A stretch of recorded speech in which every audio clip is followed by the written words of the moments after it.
السلام عليكم ورحمة الله وبركاته. أهلا وسهلا بكم في قناة تكنولوجيا الإلكترونيات الحديثة. معاكم المهندس هاني. زي ما انتم شايفين بعت لنا الأستاذ زياد محمد وهو من منصورة صاعق إلكتريك.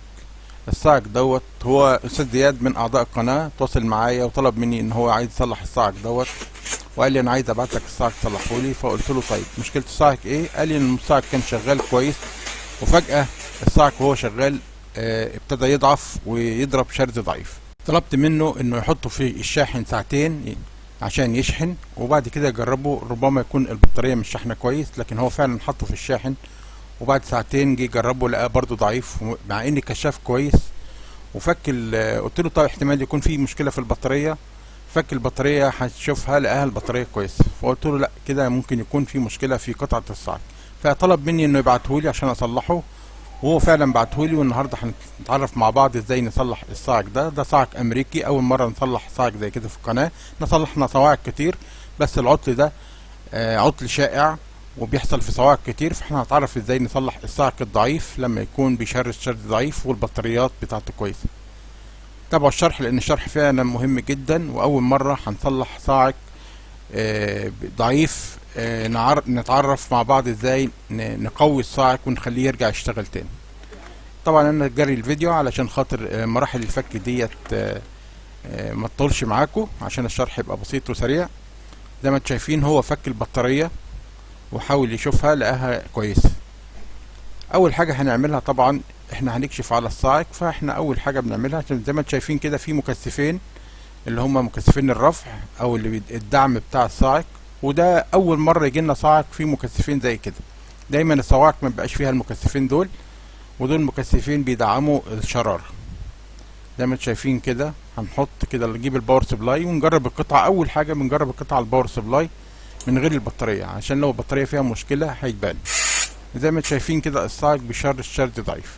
طبعا لو كان الصاعق كويس كان طرقع على طول.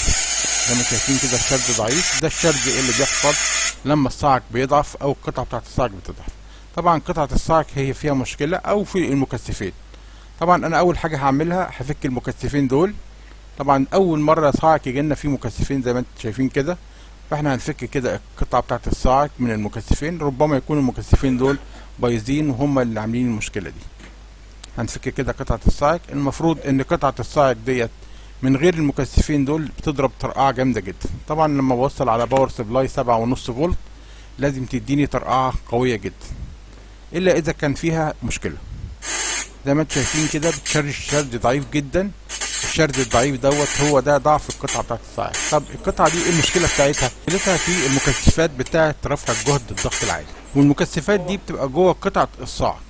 طبعا بتبقى جوه قطعة الصاعق وهي اللي بتشحن وتفرغ وبتطلع لي الطرقعة اللي انتوا بتشوفوها لما تكون القطعة كويسة. ودي مكثفين تانيين حاطينهم دعامة لقطعة الصاعق. طبعا المكثفين دول ضعاف جدا وما هماش معتمد عليهم، ولكن دول بيدعموا الشرارة وبيقووا الشرارة. تمام، يبقى احنا كده عرفنا ان القطعة دي فيها مشكلة وان المشكلة في القطعة دي بقى البطاريات اللي كانت راكبة. والبطاريات ديت 1100 ملي امبير، والبطاريات دي نوعها كويس جدا.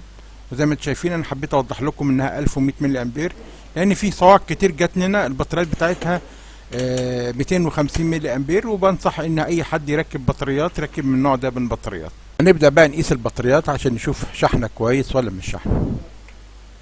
هنبدأ نقيس كده البطارية ونشوف نتأكد بس انها شحنة كويس ولا لا. زي ما شايفين كده 6.4 فولت، كده اتأكدنا ان البطاريات كويسة ومفيهاش اي مشكلة. طيب انا هحتاج بقى اعوض ضعف الصاعق دوت بالمكثفات التعويضية. فعارفين المكثف التعويضي اللي انا كنت اتكلمت عنه قبل كده في فيديوهات سابقة، ده المكثف التعويضي اللي هو 2000 فولت او 2 كيلو فولت. هنحتاج نركب منه 2 في الصاعق علشان خاطر نخلي الصاعق يرجع يضرب تاني كويس زي الاول. وله طريقة في التركيب زي ما شايفين كده 2 كيلو فولت. 2 كيلو فولت هنبدأ نركب المكثف دوت. هنجيب منه 2 نركب واحد بالطول واحد بالعرض زي ما هوريكم دلوقتي في الفيديو. وركزوا معايا كويس جدا في النقطة الجاية دي لان هو له طريقة تركيب ولازم يتركب بطريقة معينة. زي ما شايفين كده هنحط المكثفين واحد بالطول واحد بالعرض، وهنبدأ نلحم رجل المكثف الأولانية في راس الصاعق ومعاها السلكة بتاعة قطعة الصاعق. يعني أنا هركب قطعة الصاعق، سلكة من قطعة الصاعق مع رجل المكثف على البنة الأولى من راس الصاعق اللي بتضرب الشرارة. يبقى انا كده هلحم دول مع بعض، وهتأكد ان انا لحمتهم كويس، عشان التلاتة لازم يكونوا ماسكين في بعض كويس، يعني ملحومين كويس مع بعض. زي ما انتم شايفين كده انا لحمت كده السلكة من بتاعة قطعة الصاعق مع رجل المكثف مع راس الصاعق، دول واصلين مع بعض. طيب الطرف التاني هلحم فيه المكثف، زي ما انتم شايفين كده فردة المكثف التانية هتتلحم في راس الصاعق. تمام. يبقى انا كده لحمت الفردة بتاعة المكثف الاولانية في راس الصاعق من هنا، وفردة المكثف التانية في راس الصاعق من الناحية التانية. تمام. رجل كده بقى فاضل عندي السلكة اللي بتاعت قطعة الصاعق، اللي هي السلكة التانية المفروض ان انا هركبها على الفردة التانية، بس انا مش هركبها على الفردة التانية، انا هخليها كده الاتنين يبقوا قريبين من بعض وما يلمسوش بعض. يعني انا هاخد كده طرف من الرجل التانية دي وهوصلهم كده بحيث انهم يبقوا قريبين من بعض وما يلمسوش بعض. هكبر لكم الصورة عشان تشوفوها، علشان تبقى واضحة زي ما انتم شايفين كده. شايفين انا واخد طرف من الرجل التانية مطلعها ومخلي الاتنين قريبين من بعض، في منهم فرق كده بتاع ملي، عشان هيشرز القطعة، هتشرز على المكثف التاني وتشحنه وتخليه يشحن شحن سريع ويطرقع زي ما انتم شايفين. هنظبط بقى الباور سبلاي بتاعنا على 6 فولت ونبدأ نجرب على القطعة بتاعت الصاعق ونشوف الشرز الضعيف ده هيعمل ايه. هجيب كده الفردتين بتوع الصاعق وابدأ احط كده الباور سبلاي زي ما شايفين كده، الطرقعة ضرب ابتدى يشحن وفرق. لو خدتوا بالكم من السلكة الرفيعة هتلاقيها بتشرز كده مع المكثف، والطرقعة هي بتشحن المكثفات، والمكثفات دي بتشحن بسرعة وتفرغ بسرعة زي ما انتم شايفين، لكن ما وصلهاش على طول مباشر. لو وصلتها على طول مباشر المكثفات دي هتبوظ. عشان كده لازم يبقى فيه فرق كده بتاع 2 ملي فرق بين الطرفين دول، ويبقوا بعاد عن بعض كده، واجيب نقطة سوبر جلو واثبت الطرف كده كويس بحيث ان هو يبقى ثابت ما يتحركش عن الوضع اللي انا ظبطه فيه، بحيث ان هو يبقى قريب منه 2 ملي كده، بحيث انه يشرس فيه بس. وانا مجرد ما المكثفات بتشحن بتطرقع على طول وتفرغ الشحنه بين القطبين اللي هم انا موصل فيهم المكثف. زي ما انتم شايفين كده طرقعه زي ما انتم شايفين كده اهوت، ابتدى المكثفات تضرب.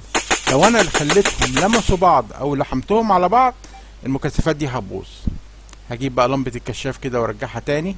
انا كده خلاص ظبطت القطعه بتاعت الصاعق بحيث انها ترجع تضرب تاني. ابدا كده ارجع كل حاجه زي ما كانت، وابدا كده اجيب اللزق والزق كده الاسلاك عشان ما تتحركش من مكانها، وابدا الحم الاسلاك بتاعت قطعه الصاعق زي ما كانت. طبعا السلك الارضي بتاع البطاريه واصل مع ارض الكشاف، واصل مع الارض بتاع اللمبات الاشاره، هوصل كمان معاهم سلك القطعه بتاعت الصاعق، يبقى كل الارض مع بعضه في كابل واحد. تمام.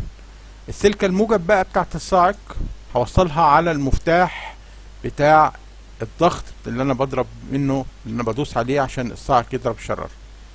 زي ما انتم شايفين كده هديها برضو ازير كده عشان تلحم معايا على طول، وهشيل الزيادة. ده مهم جدا علشان خاطر شغلك يبقى مظبوط. وطبعا انا لحم السلك التانية بتاعة المفتاح مع المفتاح اللي هو بتاع الفتح والقفل، وسلكة الصاعق هتبقى على مفتاح الضغط اللي هو واصل في الصاعق زي ما انتم شايفين كده اهوت. يبقى انا كده ايه ركبت المفتاح بالطريقة دي، رجعت كل حاجة لوضعها زي ما كانت. تمام. يبقى انا كده المفتاح واصل. يبقى انا كده لما هفتح كده المفتاح بتاع الكهرباء هشغل كده، هيوصل على المفتاح بتاع الضغط كهرباء اللي انا هدوس عليه وخلي الصاعق يرجع يضرب معايا الشرارة مرة تانية. هرجع بقى كده اركب تاني الباور سبلاي عشان اشوف التوصيلة اللي انا عملتها مظبوطة ولا لا. هركب كده الموجب والسالب. الباور سبلاي بتاعي ظبطه على 6 فولت زي ما انتم شايفين كده اهوت، بيضرب تمام ومفيش اي مشكلة. ادي كده عندي، وزي ما انتم شايفين كده المكثفات مظبوطة. خلاص انا كده دلوقتي هبدأ اكمل تقفيل الصاعق، اركب البطاريات بتاعتي وارجع كل الاجزاء زي ما كانت، وكده انا يبقى صلحت الصاعق. هنبدأ بقى كده اهوت نفك تاني الباور سبلاي ونبدأ بقى نركب البطارية بتاعتنا. طبعا البطارية شغالة وكويسة. هبدأ كده اركب الموجب والسالب. انا بسرع الفيديو علشان الخطوات ديت انا شرحتها قبل كده في فيديوهات كتير. زي ما انتم شايفين كده اهوت، اركب كده البطارية. طبعا الارضي انا قلت الارضي واصل مع كل اجزاء اللمبة والكشاف والاشارة بتاعت لمبات الاشارة وارضي قطعة الصاعق.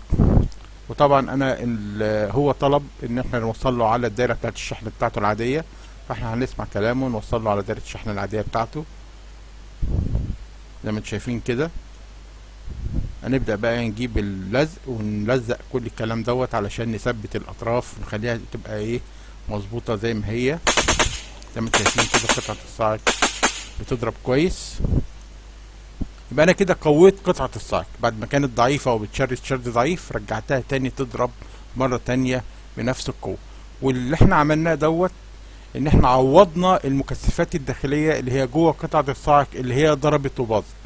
فاي حد عنده قطعة صاعق ضعيفة او بتضرب ضعيف وتأكد ان فعلا المشكلة من القطعة بتاعت الصاعق، يركب المكثفات التعويضية دي، وانا شرحتها قبل كده في فيديوهات. والمكثف ده رخيص وبيتباع عند محلات قطع الغيار الالكترونيات، موجود بكثرة كتير جدا. في منه ال 1600 فولت وفي ال 2000 فولت، بس يفضل ان انت تركب ال 2000 فولت. وطبعا الطريقة دي ما تنفعش الا على الصواعق اللي بتشرد شرد ضعيف، يعني الصواعق اللي كانت شغالة كويس وضعفت الطريقة دي تنفع معاها. اما الصاعق الفاصل او اللي ما بيشتغلش خالص فمش هتنفع معاه الطريقة دي ليها طريقة تانية وليها تصليح تاني برضو انا منزل بيه فيديوهات في القناة. لو اول مرة تشوف فيديوهاتنا ولو متابعنا اكتب لنا في التعليقات عشان نعرف ان انت متابعنا. اشترك في القناة، دوس زر الجرس عشان يوصلك كل الفيديوهات الجديدة. اتمنى ان الفيديو يعجبكم وتكتبوا لي في التعليقات لو في عندكم اي استفسار، انا برد عليكم فورا. احنا كده بنقفل الصاعق وبنرجعه تاني في علبته عشان هنبعته تاني لصاحبه الاستاذ زياد مرة تانية بعد ما صلحناه. اشكركم جدا. السلام عليكم ورحمة الله وبركاته. تحياتي للجميع.